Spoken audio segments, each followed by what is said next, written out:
Nobres alunos, bem-vindos de volta para a segunda parte da aula do sábado à tarde, hoje, dia 16 de janeiro de 2021, pelo CEPEP. Professor Eric Brasil, disciplina Gestão Aplicada número 2, turma Itapipoca 19, de Eletrotécnica, os melhores. Estávamos aqui a falar da administração científica e seus impactos, tendo como exemplo os Estados Unidos da América, na figura de um cidadão chamado Frederick Taylor. Então, esse nome é muito conhecido no mundo da administração, no mundo da engenharia, no mundo da gestão aplicada, certo? E aqui estamos falando de gestão aplicada 2, que pega muito essa parte industrial, né? Que trata demais das questões do planejamento, do controle, da manutenção. E o Taylor, ele era um engenheiro diferente dos outros. Mesmo que ele tivesse uma posição de chefia na empresa, né, ele era aquele tipo do homem que ficava no chão de fábrica, junto com os operários. Ele fazia tudo aquilo que um operário comum também fazia. Por isso, ele era bastante admirado entre os operários, os funcionários. Antigamente, os engenheiros, né, chamados doutores, ficavam mais em escritórios, mais na tomada da decisão, mais com a concentração do poder. E o Taylor, ele tinha um jeito diferente de trabalhar. E ele ia diretamente para onde o serviço estava. Tem até algumas passagens interessantes no livro que ele mesmo escreveu, para quem quiser ler o livro, tem na internet, em PDF, que é Princípios de Administração Científica, né, do Frederick Taylor.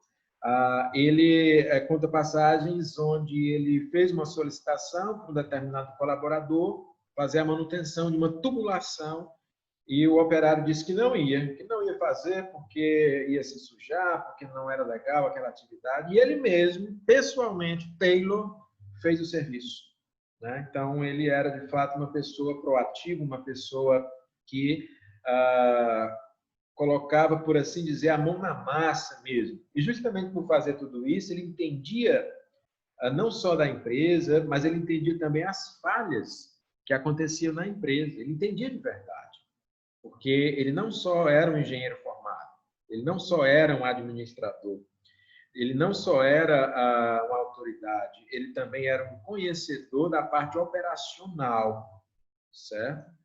E isso dava a ele condições de identificar coisas que outros engenheiros, outros chefes e outros administradores nunca conseguiam encontrar. E aí, Taylor identificou que as indústrias americanas tinham muito desperdício de tempo, de matéria-prima, de insumo, tinham muitas ineficiências de processos, de falta de padronização. E o que foi que ele fez? Ele correu atrás de corrigir esses problemas, essas não conformidades. Olha aí, falando de qualidade, falamos de qualidade lá em Gestão Aplicada 1, não é? E o Taylor, ele trabalhava justamente isso. A parte de qualidade, ele aprimorou a eficiência e os modelos de qualidade nas empresas. Tem uma história sobre ele, aqui é porque não é um curso de administração, é um curso de eletrotécnica com uma disciplina, né, de gestão aplicada. Nesse caso, gestão aplicada 2. Mas tem uma passagem, se você depois quiser acompanhar, no livro do Taylor, que ele prova por A mais B a ineficiência de certos trabalhos, de certos serviços. E um desses serviços que o Taylor faz um estudo operacional bem profundo, é no ofício do pedreiro. Pedreiro, que é uma profissão muito antiga. Pedreiro é uma profissão das mais antigas do mundo. Se você voltar na época de Cristo, né, e até antes de Cristo, já existiam pedreiros no mundo. É uma profissão milenar, certo? Existiam pedreiros no Antigo Egito, na Antiga Suméria, existiam pedreiros no Antigo Israel, existiam pedreiros há muitos séculos e até milênios atrás. E o Frederick Taylor, ele observou uma coisa curiosa.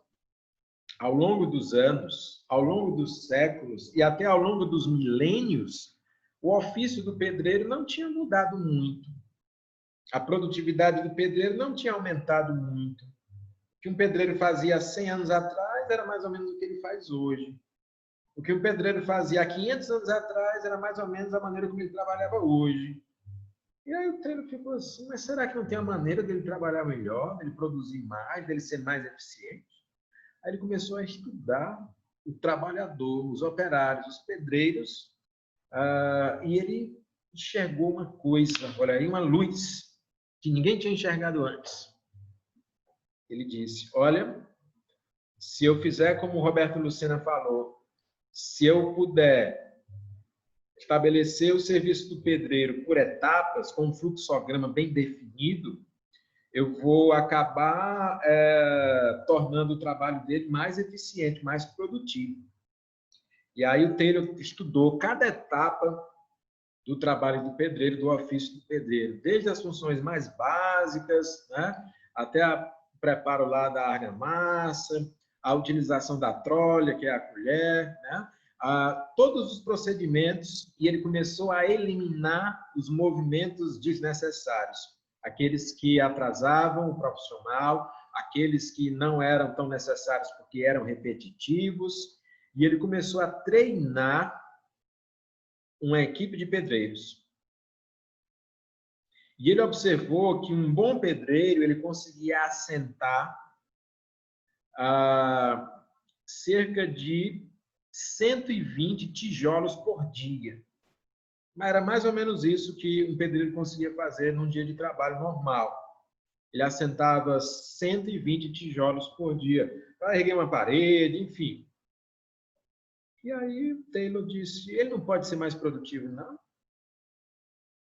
Não se trata de explorar o trabalhador, mas eu posso melhorar o rendimento dele, até pagar melhor, porque o Taylor, ao contrário de muitos patrões, ele tinha essa visão, que ele queria aumentar a produtividade do trabalhador, do operário, mas ele também queria pagar mais.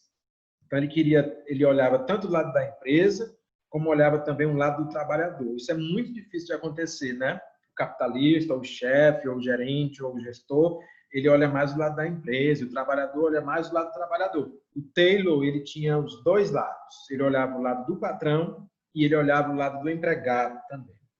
E aí ele fez o pedreiro melhorar a produtividade dele. E observem como melhorou, pessoal. Um pedreiro que assentava 120 tijolos por dia, depois de ter treinado com o Taylor, tinha a capacidade de assentar, e aí tem outros estudos também, engenheiros como Gilbert também fizeram isso, tinha a capacidade de assentar 360 tijolos por hora. Olha a diferença. O trabalhador, o pedreiro, assentava 120 tijolos por dia. Depois que foi treinado por engenheiros como Taylor e outros engenheiros como Gilbert, o pedreiro conseguia assentar 360 tijolos por hora. Em uma hora ele fazia 360. E antigamente ele fazia 120 por dia. Então, aumentou de maneira muito acentuada a produtividade dos operários quando esse tipo de administração científica era utilizada. Então, algumas pessoas dizem que a administração é só uma coisa teórica. Não, é uma coisa prática também. Porque se você levar a sério, se você de fato conseguir aplicar, e aí por isso que o nome da nossa matéria é Gestão Aplicada, você consegue estabelecer uma produtividade, um rendimento que vai acima da média, que é muito, mas muito satisfatório, certo? Então, essa historinha que eu estou contando para vocês é algo da vida real que melhorou de maneira assustadora a produtividade, não só dos pedreiros, mas de outros profissionais, de outros colaboradores, de várias empresas, de várias indústrias, de várias fábricas americanas, estadunidenses. E aí começou-se a adotar uma cultura chamada de Taylorismo, que é um senso utilitário. Eu não sei se vocês já observaram, mas cada país, cada nação, cada cultura, cada povo tem um jeito de ser, não é? Os ingleses, eles são mais frios, mais metódicos, né? Assim. Os franceses gostam muito de leitura, de cultura, de desenvolvimento das artes. Os italianos, eles têm também uma cultura bem diferente. Os russos, eles são bem frios, mas eles são muito inteligentes. Os brasileiros têm esse jeito que a gente sabe que é um jeito inteligente, mas cheio de manha, cheio de jeitinhos, né? E o americano, o estadunidense, ele tem um senso de utilitarismo. Então, você vê que o americano ele gosta muito de manuais, ele gosta muito de coisas objetivas, de coisas práticas, que possam fazer com que ele melhore o rendimento, que ele possa acentuar o trabalho e que ele possa fazer uma coisa ganhar logo vida e atingir logo seus objetivos rapidamente. Ele é muito assim, né? E isso é a cultura do Taylorismo, que Frederick Taylor ajudou a implantar nos Estados Unidos da América. Teve um cidadão que copiou isso dele, um cidadão chamado Ford, Henry Ford. Sim, esse mesmo nome da empresa que está saindo do Brasil, né?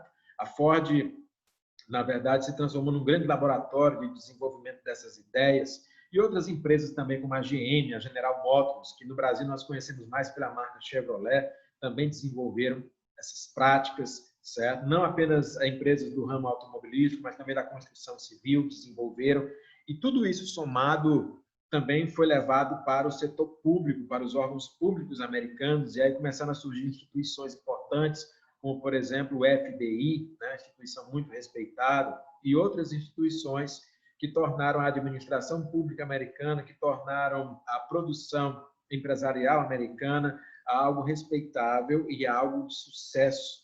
E aí os Estados Unidos da América são a potência que nós conhecemos hoje, apesar de todos os problemas que eles têm, mas são o país mais rico do mundo, a maior economia do mundo, as maiores tecnologias do mundo estão lá, né? Uma nação que tem também um grandioso poderio militar, tem um grandioso parque industrial, tem um grandioso parque acadêmico, né?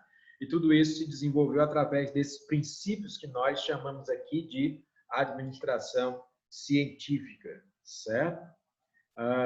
Muito bem, tem gente quase dormindo aqui, estou ouvindo aqui no bate-papo, estou vendo aqui no chat, mas vamos acordar, vamos despertar, tá certo? Daqui a pouquinho a gente faz uma pausa para o café, mas vamos lá, motivados, porque se você é resiliente, você tem que provar isso agora, no sábado à tarde, após o almoço, que você prova a sua resiliência, tá certo? Muito bem. Professor, se preocupe não que eu não vou deixar eles dormir não, viu? Como é? Não vou deixar eles dormir não, viu? Vou acordar eles tudinho. Pronto, se você acordar tudinho, você vai ganhar um ponto também, pela sua colaboração, pela sua contribuição para a aula, né? Que isso também eu considero como participação, certo? Muito bem. Vamos prosseguir, né? Temos bastante coisa. Então, o Frederick Taylor é esse rapaz que eu falei, né? Vale a pena conhecer a vida e a obra dele.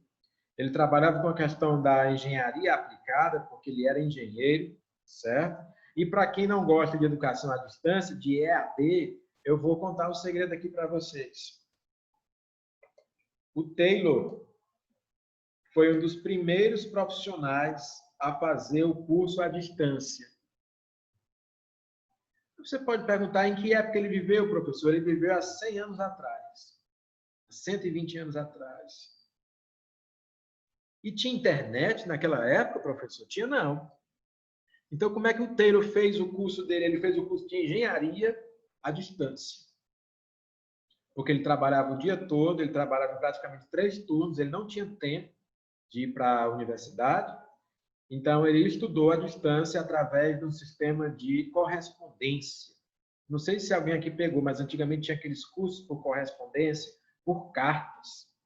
Então, ele recebia por cartas, por correspondência, o conteúdo do curso de engenharia, e ele era tão dedicado que ele aplicava todos aqueles conteúdos nas empresas onde ele trabalhava. E ele se formou engenheiro e administrador por correspondência, o que hoje equivale a EAD, certo? Então, a EAD não é de hoje. Na verdade, ela é até bem antiga, só que hoje nós utilizamos a internet, as videoconferências, né? E antigamente era um sistema de correspondência pelo correio, por cartas, ele recebia livros, recebia materiais pelos correios, ia fazendo naquele ritmo a sua formação e foi um dos maiores engenheiros e administradores de todos os tempos e é considerado o pai da administração moderna, né? Só para a gente ter aí a confirmação dessa utilidade, né, que é também essa forma de estudo. Bom, A administração científica também usa aquelas características da revolução industrial, né? Da produção em massa, da produção em série, da economia de escala e da busca da eficiência, que nós já falamos no assunto revolução industrial, mas que vem do bojo da administração científica. E tem uma expressão muito famosa e muito utilizada, que você deve gravar, que é the best way. O que é isso, professor? Está falando inglês agora? Estou, porque é uma expressão melhor utilizada na língua inglesa, né? The best way. O que é que significa? Significa a melhor forma, o melhor jeito ou a melhor maneira de se fazer alguma coisa. The best way. Então, Frederick Taylor, ele identificou isso. Existem muitas maneiras de você fazer uma coisa. Existem muitas maneiras de você montar um carro. Existem muitas maneiras de você produzir um sanduíche. Existem muitas maneiras de você prestar um serviço. Mas tem uma maneira que é a melhor, a mais rápida, a mais eficiente. E o Taylor, ele chama isso de the best way. Então, ele chega, por exemplo, para o pedreiro e diz, olha, eu sei que tem muitas maneiras de assentar um tijolo, de trabalhar e tudo mais, mas tem a melhor maneira. Aquela maneira que você vai ser mais produtivo. Aquela maneira que você vai assentar mais tijolos. Aquela maneira que você vai ganhar mais e que você vai produzir mais. The best way. Eu sei que tem várias maneiras de montar um automóvel, mas eu sei que tem uma que é mais rápida, que é mais eficiente, que gasta menos insumos, menos recursos e que se torna, obviamente, mais produtiva. E aí tem empresas modernas do nosso dia a dia que também utilizam isso. McDonald's, por exemplo. Tem várias maneiras de montar um sanduíche, mas o McDonald's ele encontra a melhor maneira de montar um sanduíche. A maneira mais rápida, a maneira mais ágil, a maneira mais profissional. The best way. Então, se transforma realmente num aprendizado.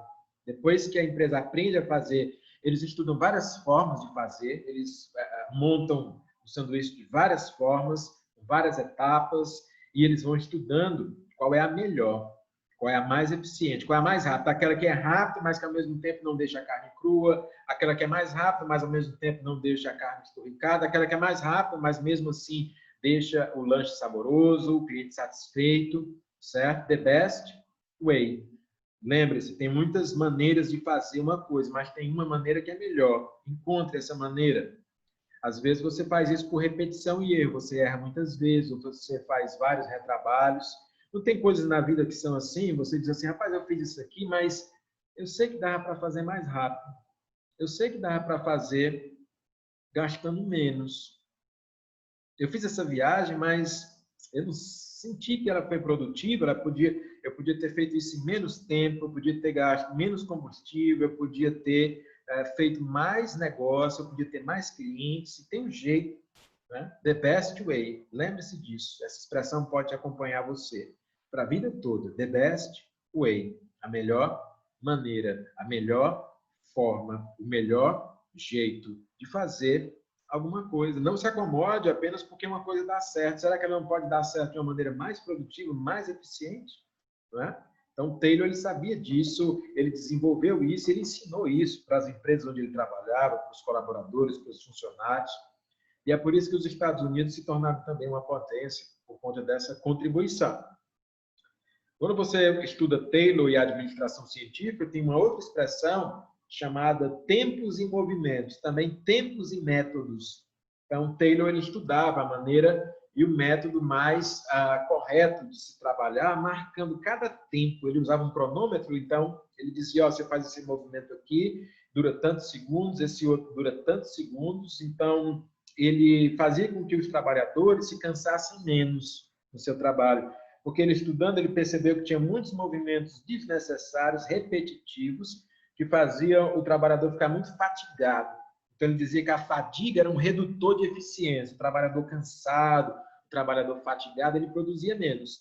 E aí o Taylor estudou uma forma, né, tempos e métodos, tempos e movimentos, para que o trabalhador pudesse descansar na hora certa, fazer as pausas na hora certa e trabalhar na hora certa também. Não era trabalhar mais, era trabalhar melhor. The best way, o melhor jeito de trabalhar. Certo? E aí, Taylor começou a ter algumas resistências, porque muitos trabalhadores, alguns estavam viciados, né, naquele sistema de trabalho onde, você sabe, o trabalhador, ele trabalha, mas ele não trabalha tanto como ele poderia, não produz tanto como ele poderia, porque ele pensa assim, não, o patrão vai me pagar a mesma coisa, a hora de trabalho é a mesma. E aí a gente fica com aquela mentalidade viciada que atrasa muitos países, inclusive o Brasil, que é a mentalidade que o mesmo serviço que eu podia fazer em 2 horas, eu acabo fazendo em 8 horas, porque eu não vou ganhar nada mais se eu melhorar a minha eficiência. O Taylor pensava diferente, então ele dizia, se você pode fazer em menos tempo, do melhor jeito, faça.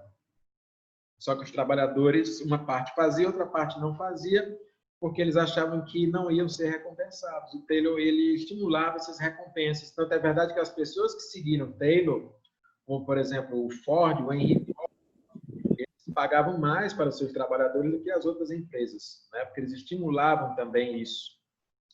O nome desse tipo de motivação, pela questão das recompensas materiais e até financeiras, era motivação do homo economicus. Essa expressão aqui está em latim, certo? Significa homem econômico, o homem movido pela recompensa econômica, pela recompensa financeira ou pela recompensa material. Então, por exemplo, eu chegava sempre o Valdiano e dizia, Valdiano, quanto é que você está ganhando por mês? Aí vamos só supor que o Valdiano dizia assim, Érica, eu estou ganhando R$3.000 por mês. Aí eu disse, Valdiano, se eu te pagar 5.000, tu é capaz de dobrar a tua produtividade? Aí o Valdiano, sim, se motivava na hora, né? Então, o Taylor gostava de fazer esse tipo de motivação, de estimular através do sistema de recompensa, porque ganhava mais a empresa, ganhava mais o trabalhador.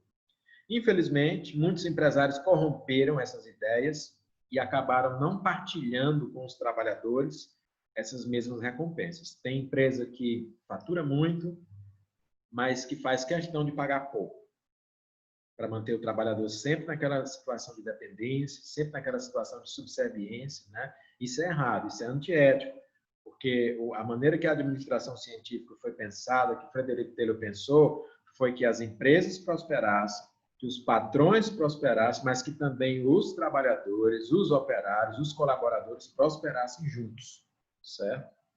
E por conta de tudo isso, Taylor foi até ameaçado de morte. Isso mesmo, né? O pessoal queria a cabeça dele porque ele estava mudando demais as coisas, o jeito das coisas serem, né? Foi ameaçado de morte várias vezes e ele tinha uma rotina que ele ia para casa, a casa dele ficava a alguns quilômetros de distância da fábrica onde ele trabalhava e ele ia a pé. Depois que terminava o serviço, ele ia a pé para casa. Ele dizia, olha, eu vou pela rota tal, eu vou a pé, não vou levar arma nenhuma, quem quiser me matar, pode me matar.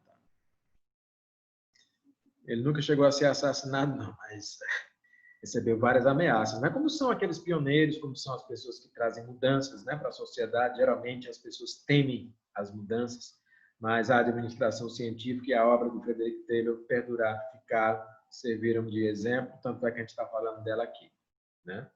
E o legal é que fica, de fato, registrado que a contribuição dele é muito grande, o legado dele é muito grande, certo?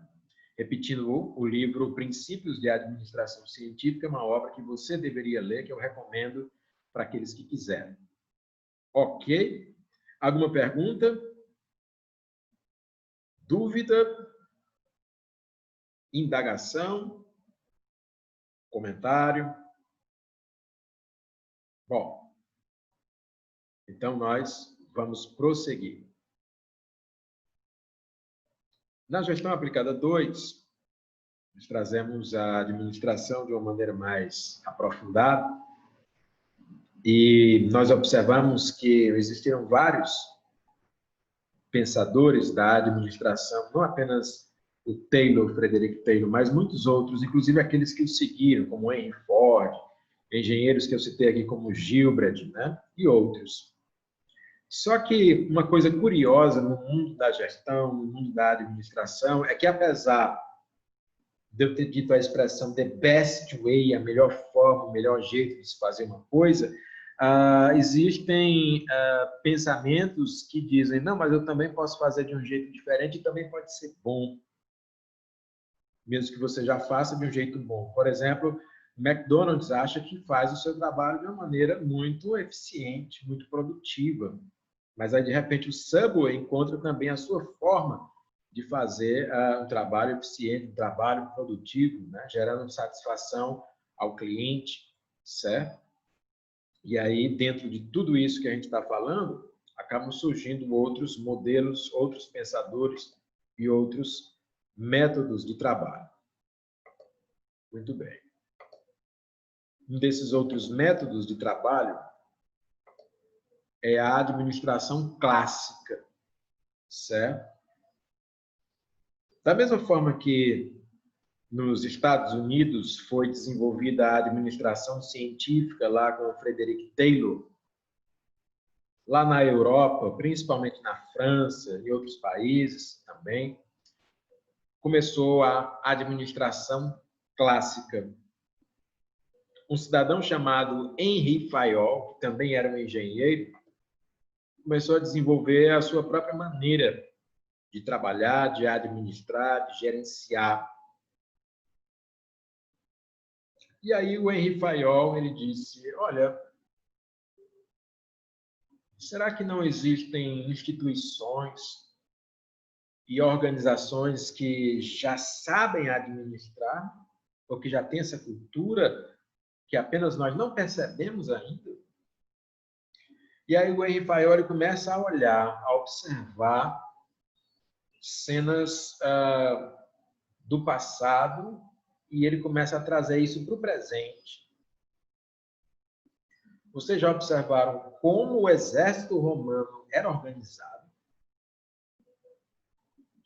Por que o exército romano era tão temido?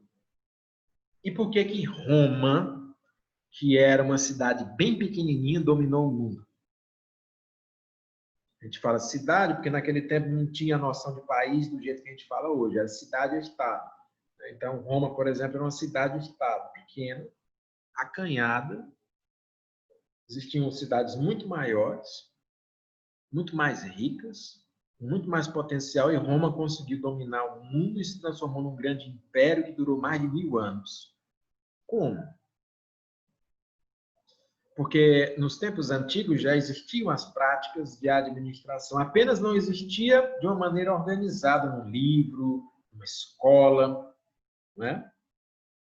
Não sei se você aqui já teve a oportunidade de assistir alguns filmes onde se mostra o exército romano em ação, mas tem muitos, né? Tem muitos filmes. Se você pegar filmes como O Gladiador, se você pegar filmes como Ben-Hur, ou se você pegar até alguns filmes bíblicos, porque na época de Jesus, Roma ocupava Jerusalém, Israel e a Galileia, né? Se você pegar uma série que tem lá no Netflix chamada Bárbaros, você observa como o exército romano ele tinha uma maneira própria de trabalhar. Enquanto que muitos países ou nações ou tribos se organizavam de uma maneira que eles preferiam o guerreiro pela força, eles utilizavam várias armas, eles guerreavam corpo a corpo, um contra o outro, de qualquer jeito. Os romanos, não.